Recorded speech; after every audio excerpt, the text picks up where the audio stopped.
अरे स्वाति बेटी, ये कमरे का क्या हाल बना रखा है? कमरे के फर्श पर फैले सामान को देखकर सुशीला ने पूछा। माँ, अभिषेक ने जो डायमंड का नेकलेस दिया था शादी की एनिवर्सरी पर नहीं मिल रहा। सारा सामान निकाल कर देख लिया, पता नहीं कहाँ है। मैं बहुत परेशान हो रही हूँ। कहीं खो तो नहीं गया? यहीं अलमारी में रखा रहता था।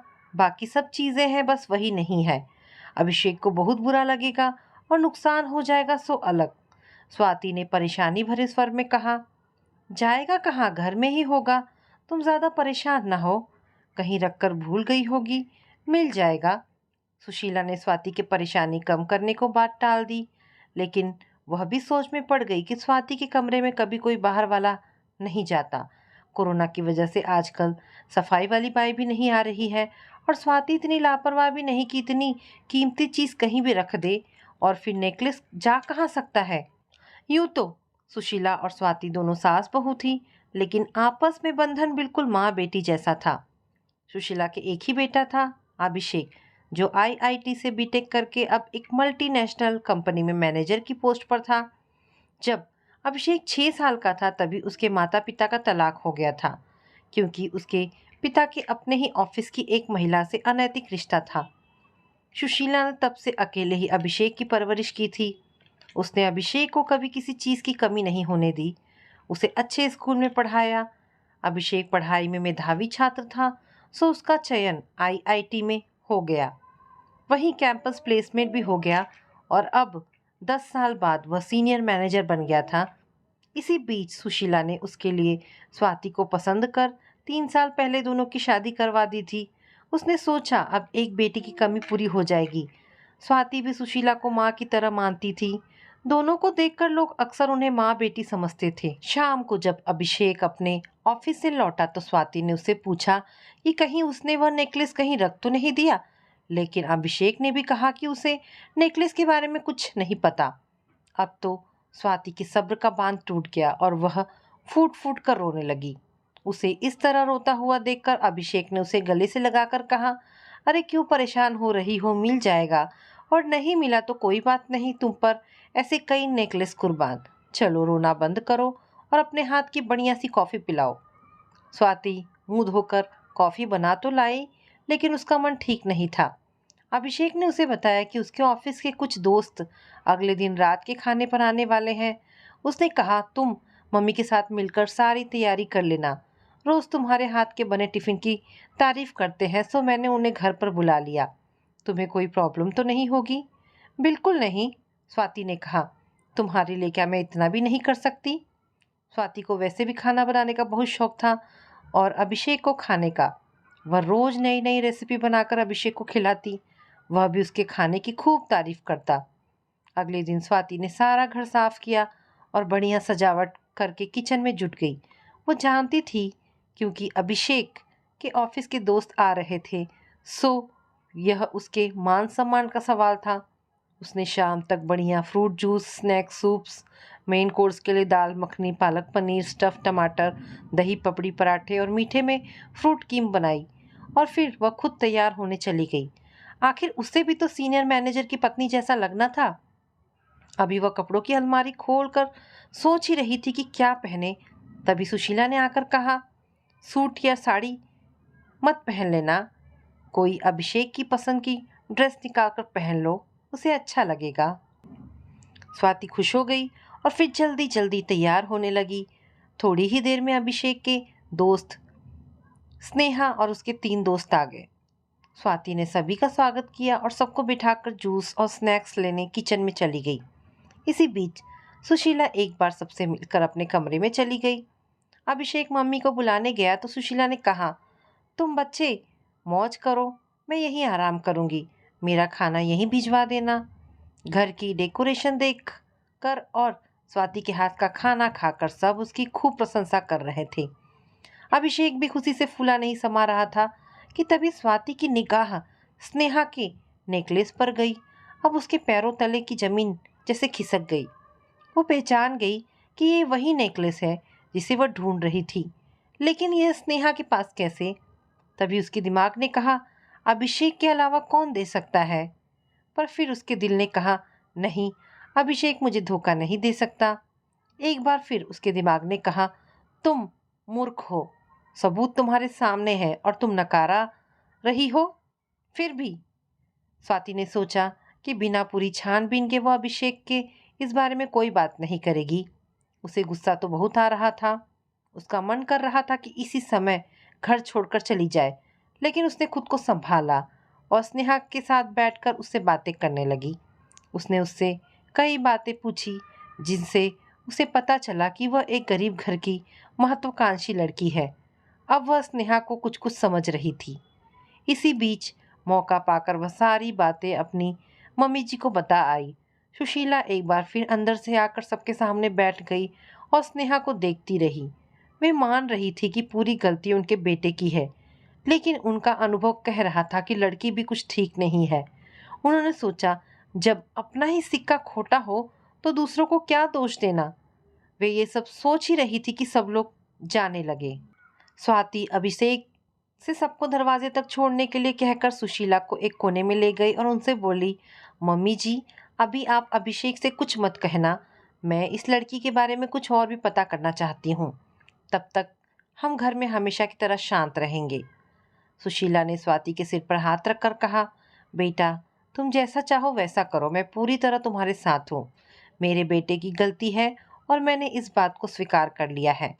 कहकर सुशीला सोने अपने कमरे में चली गई, मगर उनकी आंखों में नींद कहाँ। उन्हें लगा जैसे एक बार फिर इतिहास अपने आप को दोहरा रहा है। जो अभिषेक के बाप ने उनके साथ किया, वही अभिषेक स्वाति के साथ कर रहा है। आखिर वह अपने बाप की ही औलाद निकला। उनका मन लगातार अभिषेक के प्रति गुस्से से भर रहा था। दूसरी तरफ डर भी लग रहा था कि स्वाति क्या करेगी। इतनी अच्छी बहू अभिषेक को और इस घर को कभी नहीं मिलेगी। इसी ऊहापोह में उसकी आंख लग गई। सुबह अभिषेक नाश्ता करते हुए स्वाति से कह रहा था, कल तो तुमने मेरी इज्जत में चार चांद लगा दिए। सब मेरी बीवी को देखकर जल फूक गए। मैं बहुत खुश हूँ कि मम्मी ने मेरी शादी तुमसे करवाई। ये सब सुनकर सुशीला का पारा सातवें आसमान पर था। उन्होंने एक नज़र स्वाति की तरफ देखा तो उसने उसे चुप रहने का इशारा किया। सुशीला चुप बैठी नाश्ता करती रही और फिर सिर दर्द का बहाना बनाकर अपने कमरे में चली गई। थोड़ी देर में अभिषेक भी ऑफिस चला गया। अब स्वाति जाकर अपनी सास के पास बैठ गई और उनकी गोद में सिर रखकर खूब रोई। रात से सुबह तक का वक्त उसने कैसे काटा ये वही जानती थी। बार बार उसकी इच्छा हो रही थी कि अभिषेक का कॉलर पकड़कर उससे पूछे कि उसने उसके साथ ऐसा क्यों किया, लेकिन कुछ ना कहकर चुप रहने का फैसला उसका अपना था। सुशीला भी रोती हुई बहू को कोई दिलासा ना दे सकी, बस उसके सिर पर प्यार से हाथ फेरती रही और बोली कि बेटा, मैं तेरे साथ हूँ। जब रोकर स्वाति का मन हल्का हो गया तब सुशीला ने उससे पूछा, अब तुम क्या करने की सोच रही हो? तुमने अभिषेक से कुछ कहा क्यों नहीं? इस पर स्वाति बोली, मेरी मम्मी हमेशा कहती हैं कि एक औरत घर बिगाड़ भी सकती है और बना भी सकती है।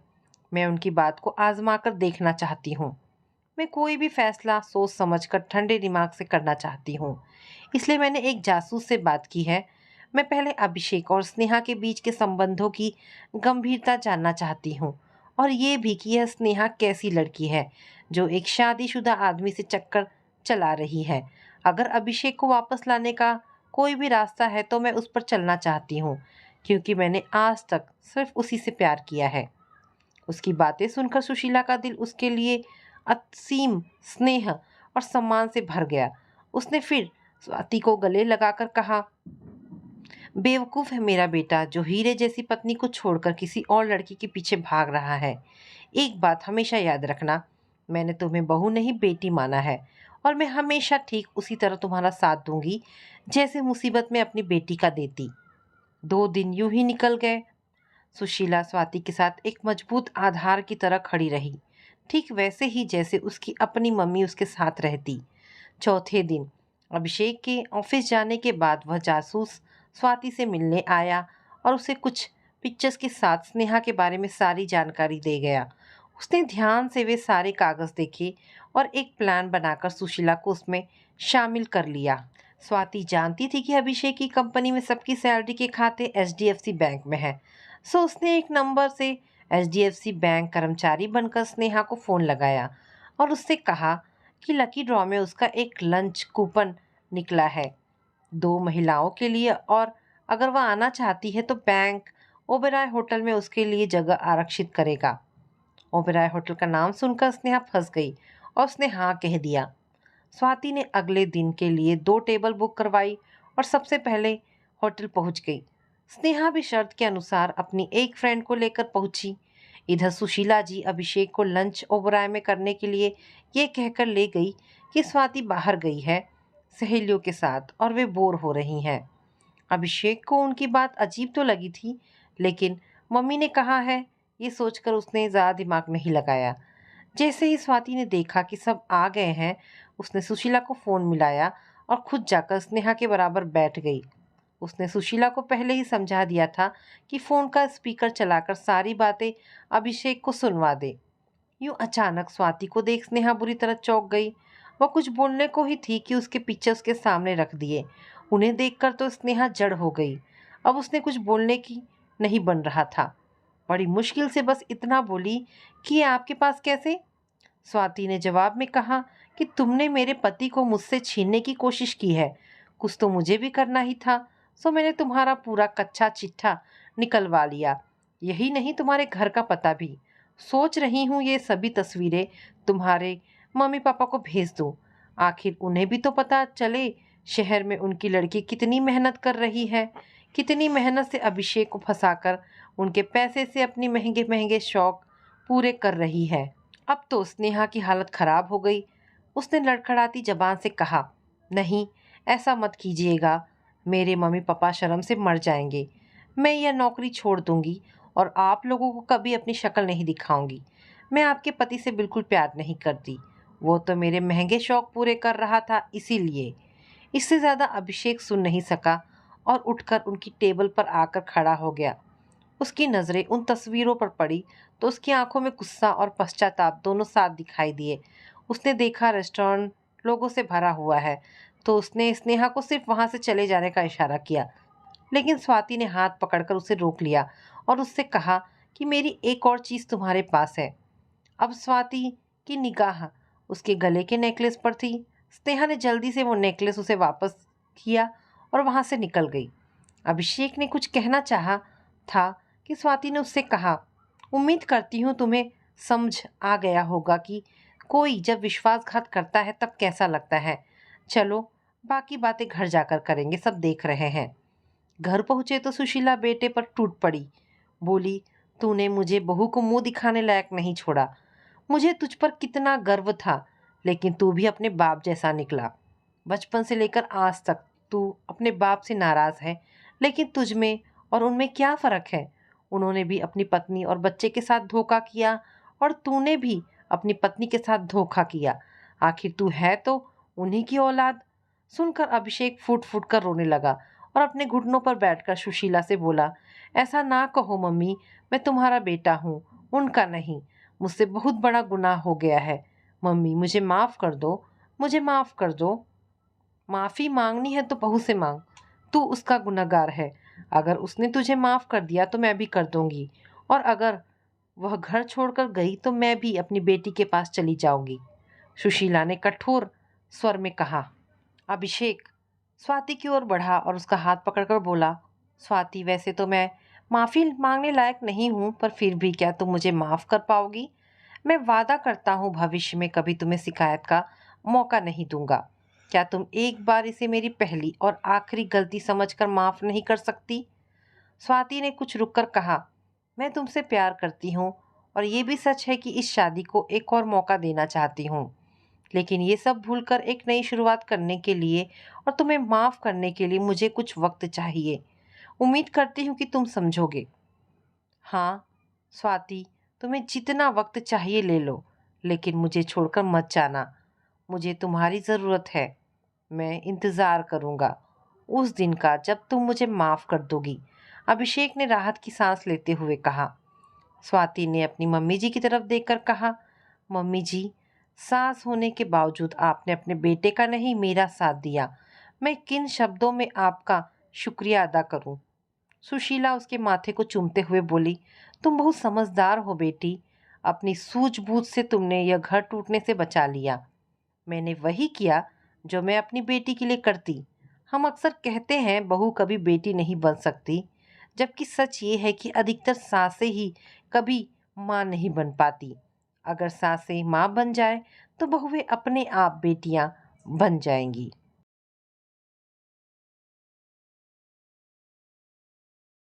भाभी, आईने पर क्या गुस्सा निकाल रही हो? जो हो रहा है उसे होने दो। मैं तो कई वर्ष पहले से ही जानती थी। आज का यह दिन तुम्हें न देखना पड़े, इसलिए तो हमेशा टोकती रही हूँ कि अपना बर्ताव इतना भी खराब ना बनाओ। मेरा बर्ताव खराब है? हमेशा की तरह भाभी ने आंखें तरेरी। तू होगी खराब, तेरा सारा खानदान होगा खराब। भैया और भतीजा पास ही खड़े थे। मेरी आंखें उनसे मिली। शर्म आ रही थी उन्हें अपनी पत्नी और माँ के व्यवहार पर। आज बरसों बाद मैं मायके आई हूँ। गुस्सा थी भाई भाभी से, ऐसा कहना सही नहीं होगा। मैं तो बस भाभी के व्यवहार से तंग आकर मायके को त्याग चुकी थी।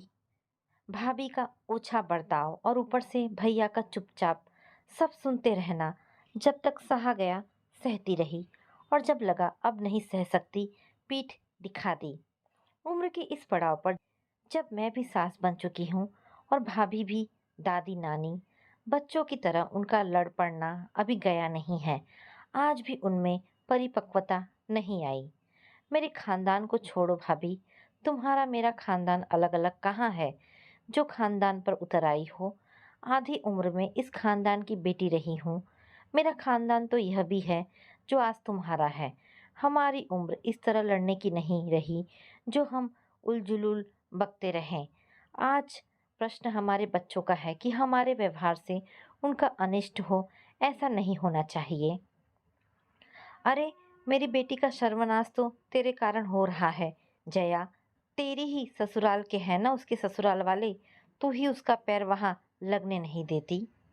मेरे ससुराल में जब बेटी का रिश्ता किया था, तब क्या पूछा था तुमने भाभी? भैया, आपने भी जरूरी नहीं समझा मुझे बताना कि लड़का कितना पढ़ा लिखा है। कोई बुरी आदत तो नहीं? भला मुझसे बेहतर कौन बताता आपको कि जिसके सामने वह पला बढ़ा है। तब तो मैं आपको दुश्मन नजर आती थी कि कहीं रिश्ता ही ना तोड़वा दूं। मुझे तो तब पता चला कि जब मेरी चचिया सास ने शादी का कार्ड हाथ में थमा दिया था। क्या कहती मैं तब अपने ससुराल में कि आने वाली मेरी सगी भतीजी है, जिसकी माँ और बाप ने मुझे एक बार पूछा तक नहीं। गला भराया मेरा। जानती हो भाभी, मेरी चचिया सास ने भी इसी अनबन का फायदा उठाया और अपना खोटा सिक्का चला लिया। अब जो हो रहा है उसमें मेरा दोष क्यों निकाल रही हो? तुम्हारी बेटी वहां सुखी नहीं है तो उसमें मैं क्या करूं? ना मैं कल किसी गिनती में थी, ना ही मैं आज किसी गिनती में हूँ। उसी का बदला ले रही है ना तू जया? तू चाहती है कि मेरी बेटी तेरी जूती के नीचे रहे। मेरा घर तो उसके घर से 50 किलोमीटर दूर है भाभी। भला मेरी जूती के नीचे वह कैसे रह सकती है? सच तो ये है कि जो कलह तुम हमेशा यहाँ डालती रही हो, उसी को अपनी बेटी के संस्कारों में गूंथ कर तुमने साथ बांध दिया है। एक तो सोना, उस पर सुहागा। पति अच्छा होता तो पत्नी की आदतों पर पर्दा डालता रहता, जिस तरह भैया डालते रहे हैं। लेकिन वहाँ वह भी तो सहारा नहीं है। शराबी चरित्रहीन पति पत्नी को नंगा करने में लगा रहता है, और पत्नी पति के पर्दे तार तार करने से नहीं चूकती। उस पर आग में घी का काम तुम करती हो। बेटी का घर बसाना चाहती हो तो कम से कम अब तो जागो और बेटी को समझाओ कि समझदारी से काम ले। घर में रुपए पैसे की कमी नहीं है। लड़का अच्छा नहीं, लेकिन सास ससुर तो लड़की को सिर आंखों पर रखते हैं। पति को समझाए, उसे सुधारने का प्रयास करे। कैसे समझाए उसे मेरी बेटी? उसके तो 10-10 हजार चक्कर हैं। कई कई दिन वह घर ही नहीं आता। ऊपर से तू भी उसी को दोष देती है। तो क्या करूं मैं? कोई बीच का रास्ता निकालना होगा ना हमें। कम से कम घर तो संभाल ले तुम्हारी बेटी। सास ससुर इज्जत मान देते हैं, उन्हीं का मान रखकर घर में सुख शांति बनाने की कोशिश करे। मेरे दोष देने या ना देने का कोई अर्थ नहीं है भैया। मैं कब उसके घर जाती हूँ? तुमने इतना प्यार ही कहाँ छोड़ा है कि वो बुआ के घर आना चाहे या मैं ही उसे अपने घर बुलाऊं। तुम्हारे परिवार से दूर ही रहने में मैं अपना भला समझती हूँ। मन भर आया मेरा और मैं अतीत में विचरण करने लगी। ये वही घर आंगन है जहाँ मैं और मेरे भैया दिन भर धमा चौकड़ी मचाते थे। अच्छा संस्कारी परिवार था हमारा, मगर सविता भाभी के आते ही सब बिखर गया। छोटे दिलो दिमाग की भाभी की जबान गज भर लंबी थी। प्रकृति ने शायद लंबी जबान देकर ही बुद्धि और विवेक की भरपाई करने का प्रयास कर दिया था, जिसका सविता भाभी जमकर इस्तेमाल करती थी। हैरान रह जाते थे हम सब। बच्चों की तरह लड़ पड़ती थी मुझसे। समझ में नहीं आता था कि सविता भाभी का दिमाग इस दिशा में जाता है तो जाता कैसे है। एक पढ़ा लिखा सभ्य इंसान किसी दूसरे पर सीधा सीधा आरोप लगाने से पहले हजार बार सोचता है कि बरसों का रिश्ता कहीं टूट ही ना जाए। लेकिन सविता भाभी तो अपनी जरा सी चीज आगे पीछे होने पर भी झट से मुझ पर ही इल्जाम लगा देती थी कि मैंने अपनी आंखों से देखा है। स्तब्ध रह जाती मैं। कैसे बातें करती हैं भाभी।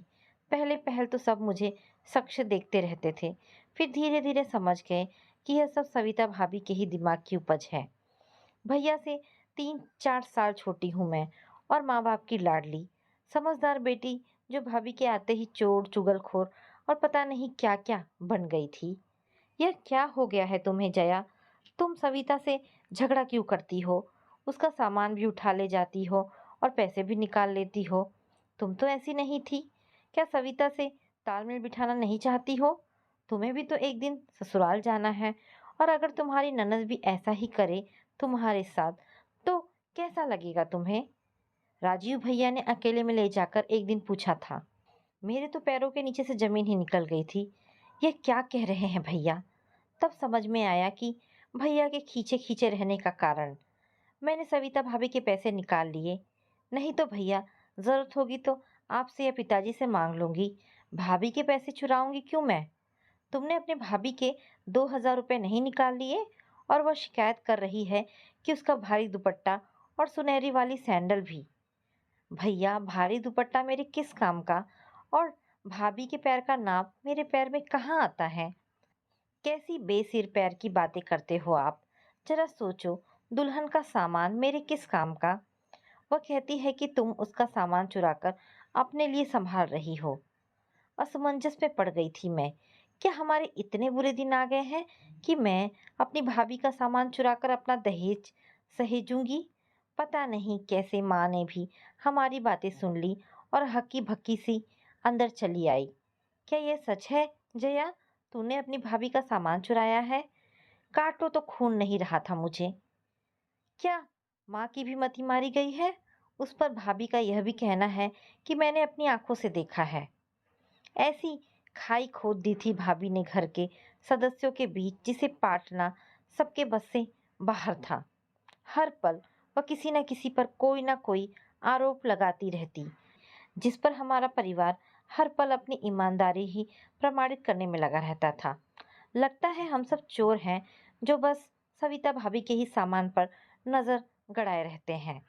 कहीं की रानी महारानी है क्या यह लड़की? गुस्से में बोल रहे थे पिताजी।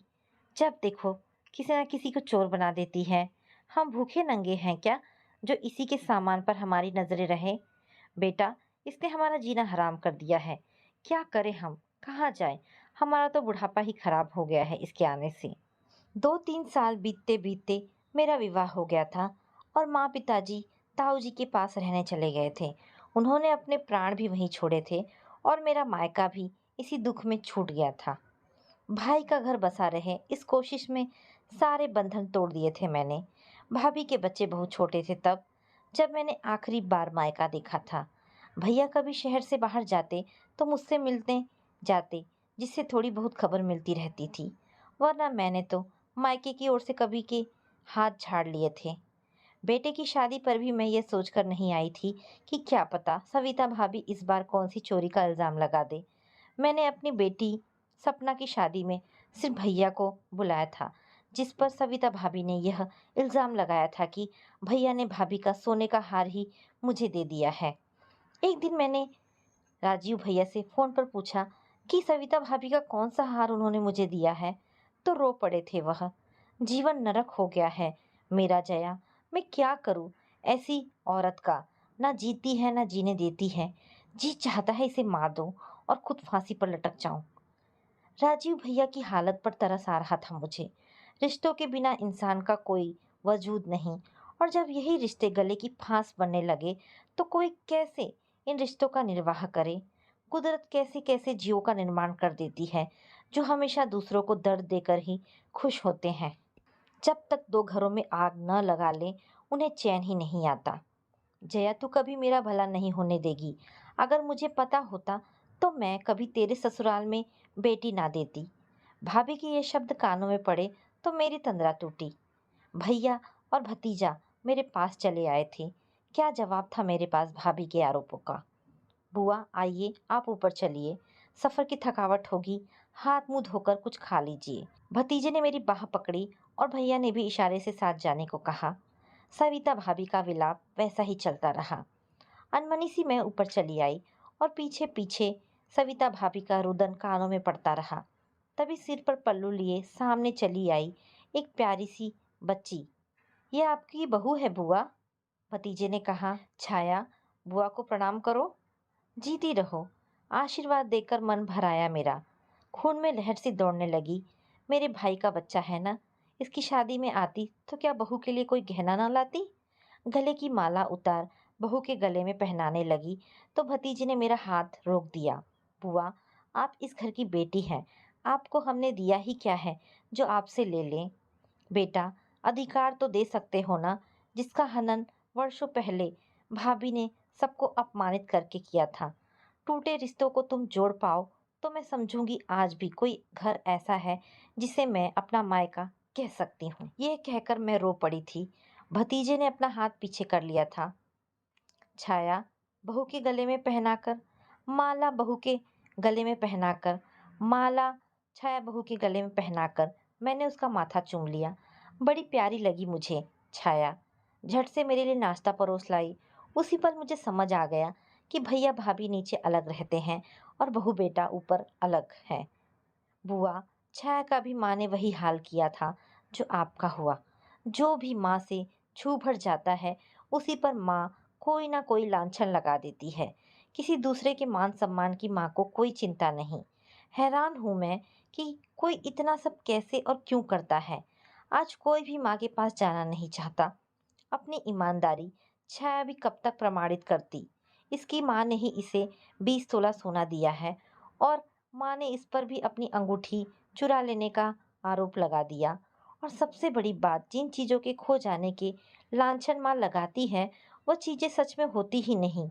माँ एक काल्पनिक चीज़ गढ़ लेती है जो ना कभी माँ के पास मिलती है और ना ही उसके पास मिलती है, जिस पर माँ आरोप लगाती है। याद आया मुझे जब पहली बार सविता भाभी ने मुझ पर आरोप लगाया था, भारी दुपट्टा और सुनहरे सैंडल का। ये दोनों चीज़ें कभी मिली ही नहीं थी।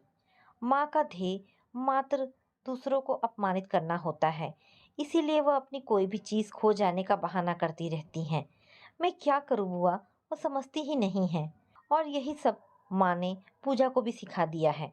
मैं मानता हूँ कि उसका पति पहले थोड़ा बिगड़ा हुआ था, जब शादी के बाद काफ़ी संभल गया है, लेकिन पूजा बात बेबात हर पल माँ जैसा व्यवहार ससुराल में करती रहती है, जिस पर उसका पति तिलमिलाता रहता है। उस पर, उसकी माँ पर अपना कोई ना कोई सामान चुरा लेने का इल्ज़ाम पूजा लगाती रहती है। अब आप ही बताओ, घर में शांति कैसे रहेगी? अपनी इज्जत तो सबको प्यारी है न बुआ। अपनी माँ को किसी डॉक्टर को दिखाओ, कहीं कोई मनोवैज्ञानिक कारण ही ना हो। हर बेटी अपनी माँ के चरित्र का आईना होती है। जो माँ ने नानी से सीखा वही पूजा में रोपा। बीमार होते हैं ऐसे लोग, तो जहाँ जाते हैं असंतोष और आक्रोश फैलाते हैं। आपने हमें छोड़ दिया, दादा दादी ने भी ताऊ जी के पास ही रहना ठीक समझा। धीरे धीरे सब दूर हो गए। छाया भी साथ नहीं रहना चाहती। पूजा का पति भी अब उसे साथ नहीं रखना चाहता। बुआ, मैंने इसलिए आपको बुलाया था कि इस टूटी डोर का एक सिरा पकड़कर अपनी माँ के किए का कुछ प्रायश्चित कर सकूं। मेरी गोद में सिर छिपाकर रोने लगा मेरा भतीजा। हर बेटी यही चाहती है कि उसका मायका रास्ता बसता रहे, फलता फूलता रहे, क्योंकि मायका उसे बड़ा प्यारा होता है।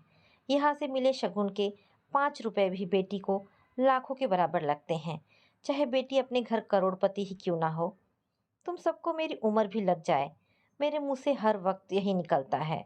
उस मर्म को मैं सहज ही महसूस करती हूँ जो आज भैया का है, उनके बेटे का है। क्या करते भैया भी, जिसका हाथ पकड़ा था उसका पर्दा तो रखना ही था। यह अलग बात है कि उसी ने पूरे घर, हर रिश्ते को नंगा कर दिया।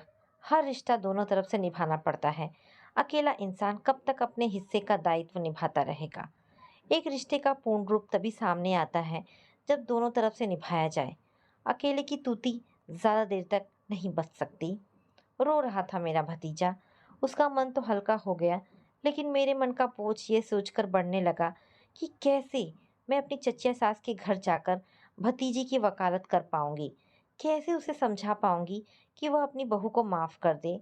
सच तो यही है ना कि आज तक मैं खुद भी अपनी भाभी को माफ़ नहीं कर पाई हूँ। बुआ, आप सिर्फ एक बार कोशिश करके देखिए। मैं नहीं चाहता कि पूजा का घर उजड़ जाए। मैं हाथ जोड़ता हूँ आपके सामने। आप एक बार पूजा के पति को समझाइए और मैं पूजा को समझाऊंगा। मैं जाऊंगी बेटा, पूजा मेरी भी तो बेटी है। मैं कोशिश करूंगी, पर तुम हाथ मत जोड़ो। घर का माहौल बोझिल था, फिर भी राजीव भैया ने मुझे नेक देकर विदा किया। भाभी हमेशा की तरह आज भी बाहर नहीं आई। कुछ लोग अपने कर्मों की जिम्मेदारी कभी लेना ही नहीं चाहते। वापस लौट आई मैं। मेरा पूरा परिवार मुझे वापस पाकर बहुत खुश था। तो दोस्तों, ये छोटी सी कहानी यहाँ पर समाप्त होती है। आशा करती हूँ कहानी आपको पसंद आई होगी। अगर कहानी पसंद आई है तो प्लीज़ इसे लाइक एंड शेयर करें। दोस्तों, ऐसी ढेरों पारिवारिक और शिक्षाप्रद कहानी सुनने के लिए हमारे चैनल को प्लीज़ सब्सक्राइब करें। धन्यवाद दोस्तों।